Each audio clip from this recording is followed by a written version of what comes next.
एक अवामी जलसे से खिताब करते हुए आजम खान ने कहा कि शेर वापस आ गया है, जब तक जिंदा हूं जौहर यूनिवर्सिटी की हिफाजत करता रहूंगा।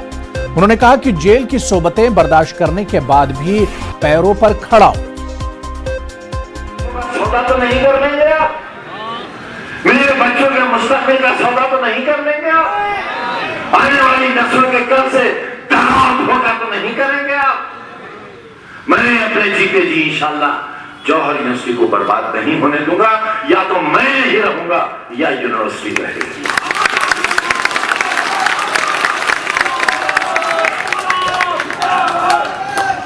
बहुत मामूली सी कुर्बानी होगी आपकी, गर्म और सख्त तपती हुई धूप में निकलकर आपको सिर्फ एक बटन दबाना होगा।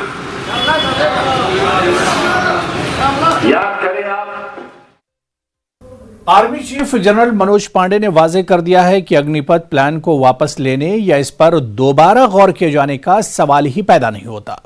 CNN न्यूज 18 की senior political editor Maria Shakeel ने army chief general Manoj Pande से खास बातचीत की। Notification for recruitment rally that is certainly showing that there will be no roll back। आप रिविजिट नहीं करेंगे या फिर जो बोल रहे हैं कि रोल बैक कर लिया जाए अग्निपथ का, वो उस पर सवाल ही नहीं उठता है। बिल्कुल सही है, तो उसमें मतलब वो बिल्कुल ही that is out of the question और वो बिल्कुल विचाराधीन भी नहीं है। बैनुल-अक़वामी योगा डे के मौके पर दिल्ली के ऐवान गालिब में मुस्लिम राष्ट्रीय मंच की जानिब से योगा डे मनाया गया। प्रोग्राम में मुस्लिम राष्ट्रीय मंच के सरपरस्त इंद्रेश कुमार ने भी शिरकत की, खुद योगा भी किया। वहीं उर्दू काउंसिल के डायरेक्टर शेख अकील ने भी योगा प्रोग्राम में शामिल हुए। इस मौके पर मुस्लिम राष्ट्रीय मंच की जानिब से योगा को सेहत के साथ साथ ज़हनी सुकून के लिए भी जरूरी बताया गया और कहा गया कि मुस्लिम राष्ट्रीय मंच हिंदुस्तान को अपनी तहजीब और जोड़ों से जुड़े रखने की कोशिश कर रहा है।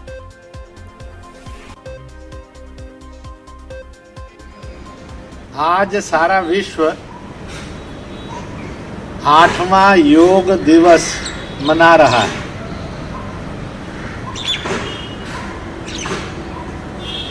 करोड़ों करोड़ में लोग विश्व के हर देश के अंदर सैकड़ों में, हजारों में और लाखों में एकत्रित होकर इस योग दिवस को मना रहे हैं।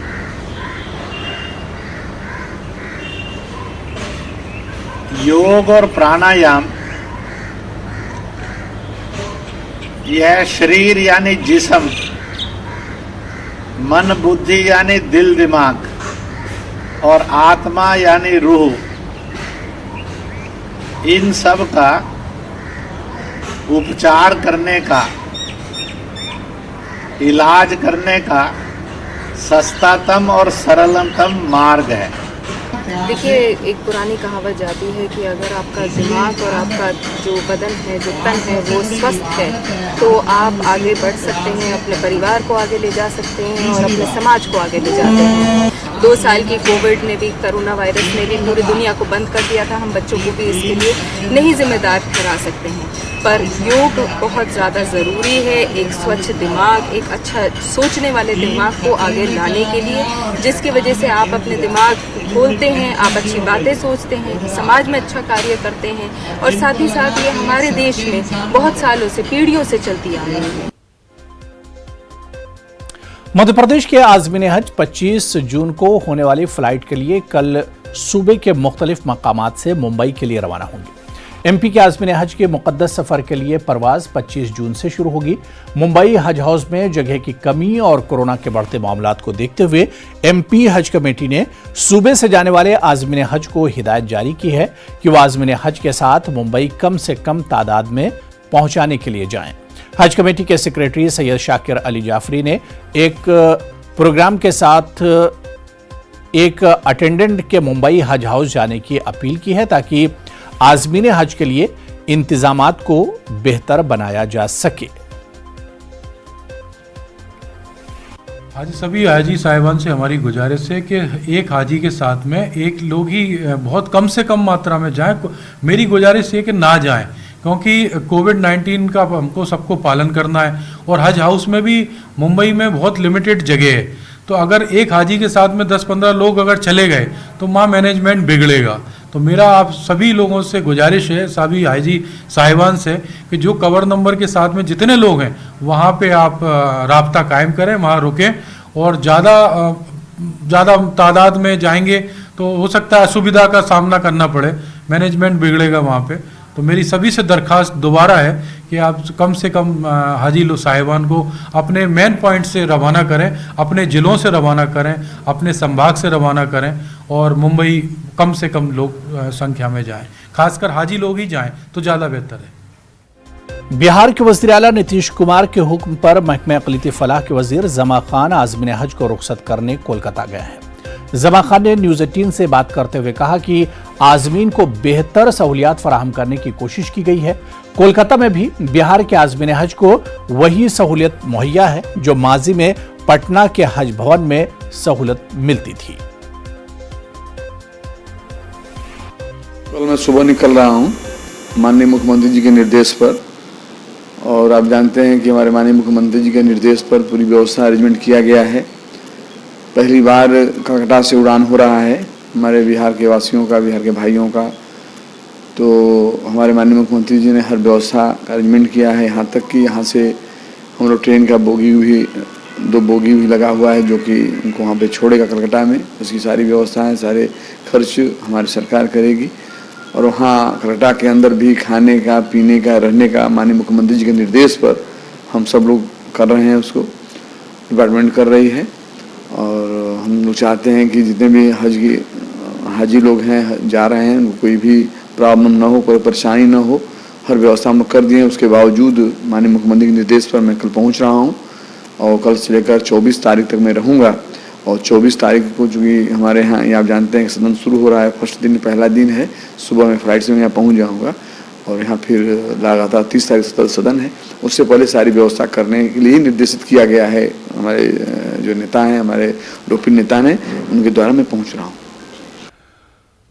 फ़िज़ा ग्रुप के ज़ेर-ए-एहतमाम मुंशी हुसैन खान टेक्निकल इंस्टीट्यूट में भोपाल की अदीबा नफीसा सुल्ताना अना के अफसानवी मजमुआ अक्स ख्याल के इजरा तकरीब का इनेकाद किया गया।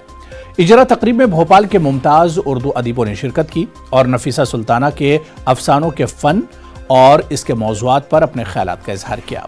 मुंशी हुसैन खान टेक्निकल इंस्टीट्यूट में मुनक़िदा इजरा तकरीब में अपने ख्यालात का इजहार करते हुए कहा कि भोपाल की शिनाख्त अदबी हल्के में शहर गज़ल की है, लेकिन जिस तरह अब उर्दू के नए कलमकारों के ज़रिए शेरी असनाफ के साथ नसरी असनाफ पर तबा आजमाई की जा रही है, इससे अदबी हल्के में भोपाल की एक अलग शिनाख्त कायम होगी।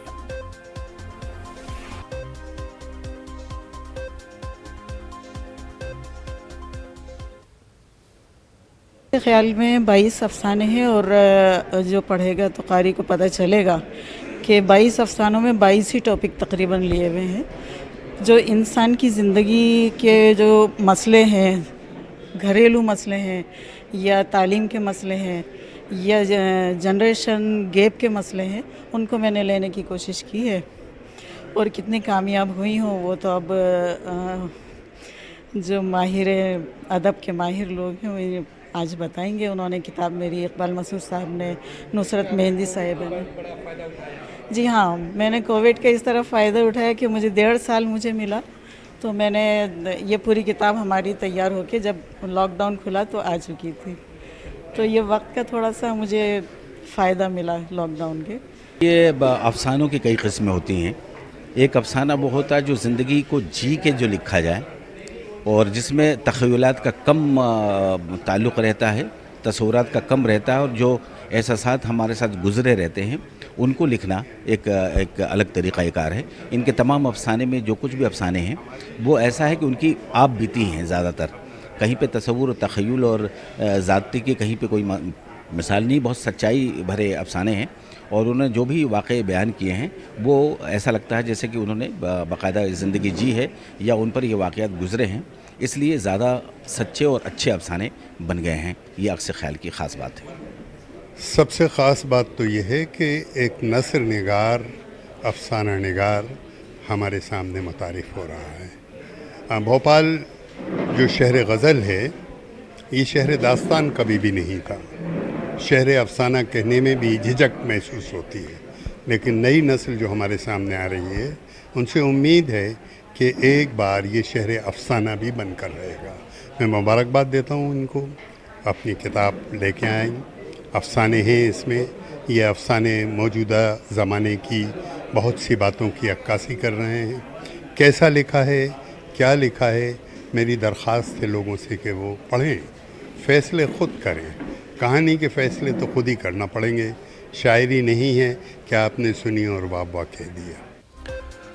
कर्नाटक के रायचूर में शाहीन पीयू कॉलेज की जानिब से पीयूसी के नताज में उम्दा मुजाहरा करने वाले तलबा को तहनीत पेश की गई। इस मौके पर साबिक अमीर मकामी जमात इस्लामी हिंद रायचूर, मिल्ली और समाजी रहनुमा अब्दुल लतीफ़ और एजे एकेडमी के डायरेक्टर अब्दुल्लाह जावेद ने मेहमान खुसूसी की हैसियत से शिरकत की। शाहीन कॉलेज के प्रिंसिपल मोहम्मद आदिल ने मेहमान खुसूसी का खैर मकदम किया।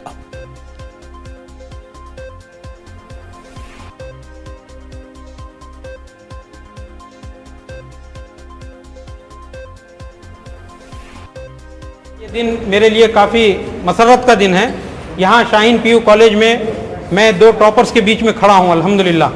ये दिन जो है हमारे कॉलेज के लिए बहुत ही प्राउड फील महसूस करता हूँ मैं, क्योंकि ये पहली बार हमारे पास तकरीबन 90 अबव के 5 स्टूडेंट्स हमारे पास यहाँ इस वक्त हैं। और ये बच्ची जो हमारे बाजू खड़ी हैं 100 आउट ऑफ 100 ली हैं, एक और बच्ची 97 आउट ऑफ 100 मैथ्स में ली हैं। And they have scored very well in PCMB अल्हम्दुलिल्लाह। मुझे PCMB में 92% मिले हैं और मैं खुसूसन मेरे वालिदैन का भी शुक्रगुज़ार हूँ कि इस परसेंटेज के लिए उन्होंने बहुत ज़्यादा सपोर्ट किया। और खुसूसन हमारे शाहीन कॉलेज और हमारे सर आदिल सर का और तमामी स्टाफ का और सारे फैकल्टीज़ का जिन्होंने मुझे सपोर्ट दिया। मेरा परसेंटेज 94.67 ओवरऑल, PCMB 97.5%। फर्स्ट तो I would like to thank Allah जिसने मुझे इतने अच्छे मार्क्स से नवाजा। फिर I would like to thank my parents, lecturers who supported me. चलिए यहाँ पर रुकेंगे फिलहाल छोटे से ब्रेक के लिए।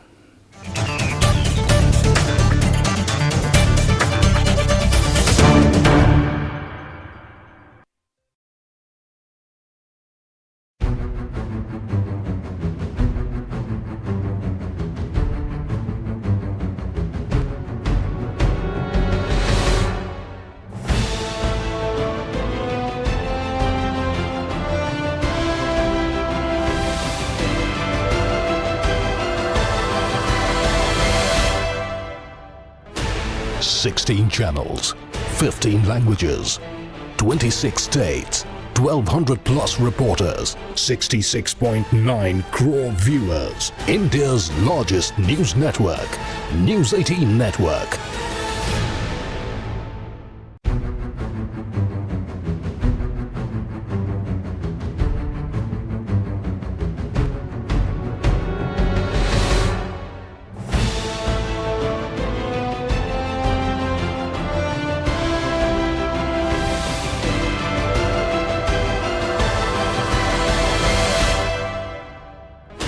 Sixteen channels, 15 languages, 26 states, 1,200 plus reporters, 66.9 crore viewers. India's largest news network, News 18 Network.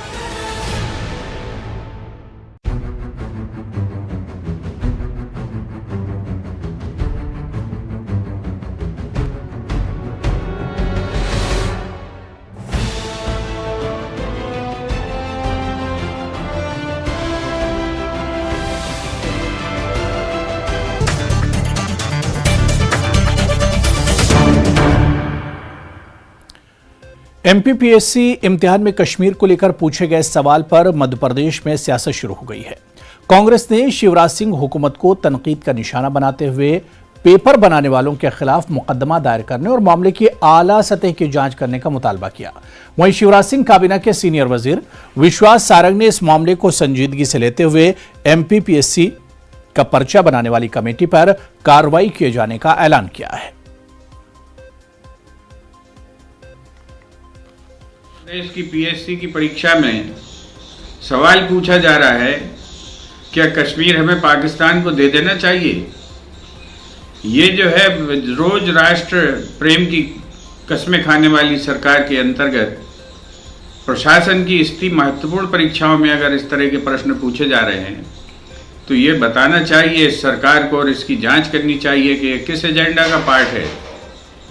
क्या ये सरकार मानती है कि कश्मीर भारत का अभिन्न हिस्सा नहीं है? ये प्रश्न पूछने वाले लोगों के ऊपर क्या ये सरकार राष्ट्रद्रोह का मुकदमा लगाएगी? आज छोटे छोटे सवाल सोशल मीडिया पर आते हैं, उन पर राष्ट्रद्रोह के मुकदमे सरकार लगाती है, बुलडोजर चलवाती है। कौन चलवाएगा इन राष्ट्रद्रोह के सवाल पूछने वालों के ऊपर बुलडोजर? सरकार को इसका जवाब देना चाहिए। आने वाले थे, दो मध्य प्रदेश के एक महाराष्ट्र के हैं। पीएससी ने दोनों को डीवार कर दिया है। प्रश्न आपत्तिजनक है और दोनों को पीएससी सरकार को, उच्च शिक्षा विभाग को कार्रवाई के लिए लिख रहे हैं। आगे इस तरीके की पूरे देश के अंदर इसकी सूचना दे दी गई है कि ये डीवार हो गए हैं, इनसे कोई ये काम न ले। ऑल इंडिया मजलिस इत्तेहादुल मुस्लिमीन दिल्ली का वफ्द दिल्ली उर्दू अकादमी पहुंचा। बजट में कमी के अलावा कई मसाइल पर हुकूमत को तनकीद का निशाना बनाते हुए मजलिस के दिल्ली सदर कलीमुल हफीज ने मुतालबा किया कि अकादमी का बजट बहाल किया जाए और उर्दू अकादमी में उर्दू जानने वाले अफराद की ही तकर्री की जाए।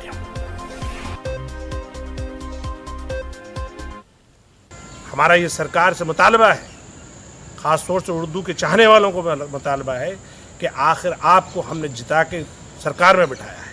क्या इस दिन के लिए बिठाया था कि आप दिल्ली उर्दू अकेडमी को मिट्टी में मिला देंगे, जो किसी वक्त में देश की नंबर 1 अकेडमी होती थी और आज वो देश की सबसे नीचे चली गई है? उर्दू के चाहने वाले सरकार को चेता रहे कि जितनी जल्दी हो सके उतनी जल्दी दिल्ली उर्दू अकेडमी का बजट बहाल किया जाए, या कि वैकेंसीज को फिल किया जाए, उर्दू जानने वालों को, उर्दू बोलने वालों को और उर्दू दां को यहाँ के ओहदों पर फायज किया जाए। अगर ऐसा नहीं होता है तो AMIM दिल्ली का एहतजाज जारी रहेगा और आज के बाद हम ये शिकायत LG दिल्ली को भी करेंगे और मुख्यमंत्री और उप मुख्यमंत्री जो इस अकेडमी के चेयरमैन हैं उनको भी भेजेंगे। मरकज की अग्निपथ स्कीम पर मिले जुले रद्दअमल का इजहार किया जा रहा है। बेंगलुरु में जमात इस्लामी हिंद ने कहा कि मरकजी हुकूमत स्कीम के खिलाफ एहतजाज कर रहे नौजवानों की बात सुने। साथ ही नौजवानों से अपील की गई कि वो तशद्दुद का रास्ता इख्तियार न करें। कर्नाटक मुस्लिम मुत्तहिदा महाज के नुमाइंदे इकबाल अहमद ने कहा कि NCC, स्काउट्स एंड गाइड इस तरह की तरबियत का निज़ाम पहले से ही मौजूद है। हुकूमत मौजूदा तरबियती निज़ाम को मजबूत बनाए। जिन लोगों को नाराज़गी है और जो उस स्कीम की जो शिकायतें हैं उसकी बात गौर से सुननी चाहिए और उस बात पर ध्यान देना चाहिए। उसमें बहुत से पहलू ऐसे हैं जिन पर विचार करने की ज़रूरत है, जिनसे लोगों को एतराज़ है। और हम ये भी साथ में कहना चाहेंगे कि किसी बात पर नाराज़गी या प्रोटेस्ट जो है वो पीसफुल होना चाहिए और किसी किस्म का वायलेंस या तशद्दुद और हिंसा जो है वो नहीं होनी चाहिए। वायलेंस भी और तोड़फोड़ भी बड़े पैमाने पर हो रहा है।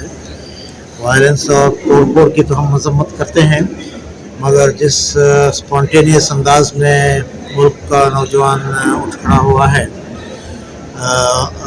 इसमें ऐसा मालूम होता है कि कहीं ना कहीं इस स्कीम और पॉलिसी को इस अंदाज से वाइडर कंसल्टेशन के बाद और मुख्तलिफ राय और स्टेक होल्डर्स के मशवरे के बाद लाना चाहिए था। शायद ये काम नहीं हुआ है। यहाँ पे NCC ऑलरेडी ज़माने से है, स्काउट है, स्काउट एंड गाइड है ना, ऑलरेडी है हमारे पास। सबसे पहले उन लोगों को जो है ताकत दीजिए, बढ़ाइए, हर स्कूल में इससे इजाज़त दीजिए, इसे कराटे सिखाइए, पूरे परमिशन दीजिए इसमें, है ना। उसमें क्या 4 साल का कोर्स सिर्फ वहीं पे दिखाने का, ये वो असल रूह को देखना है, उनकी नीयतों को देखना है। ये सारे लोग भाम गए हैं पूरे हिंदुस्तान में, हमारे से ज़्यादा दूसरे कौमें जो है भाम लिए हैं ये मामला क्या है बोलकर, इसलिए ये गड़बड़ हो रही है ऐसे। कर्नाटक में आने वाले असेंबली इंतखाबात के पेश नज़र सदा इत्तेहाद तंजीम के तहत बेंगलुरु में एक अहम मशावरती इजलास मुनक्किद हुआ। कांग्रेस, BJP और JDS के मुस्लिम नुमाइंदों ने इजलास में शिरकत की। साबिक रियासती वज़रा आर रोशन बेग, NM नबी और दीगर ने अपने मशवरे पेश किए। सब नाम से हटा करके हम लोग जो है, जो भी मुसलमान जो भी पार्टी से हो, अगर वो कामयाब होता है तो उसकी तायीद करने के लिए हम लोग एक जगह जमा हुए हैं।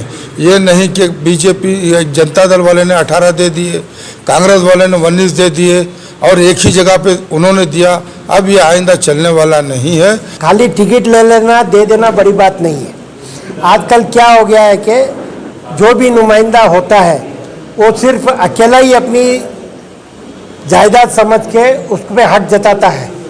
तो आप मुसलमान जाग गया है और ख़ुद पूरी तंजीमें जाग गई है। वो बताना चाहते हैं कि जो मुसलमानों की भलाई के लिए और मुसलमानों के हक के लिए जो लड़ सकता है, जो उनके लिए आगे आके काम कर सकता है, हम सब जमात मिलके, चाहे वो किसी भी पार्टी से हो, उसको जिताने की कोशिश करेंगे। कांग्रेस पार्टी की तरफ से हम लोग कौम के लिए कांग्रेस पार्टी में अगर पार्टी पावर को आती है तो हम क्या कर सकते हैं।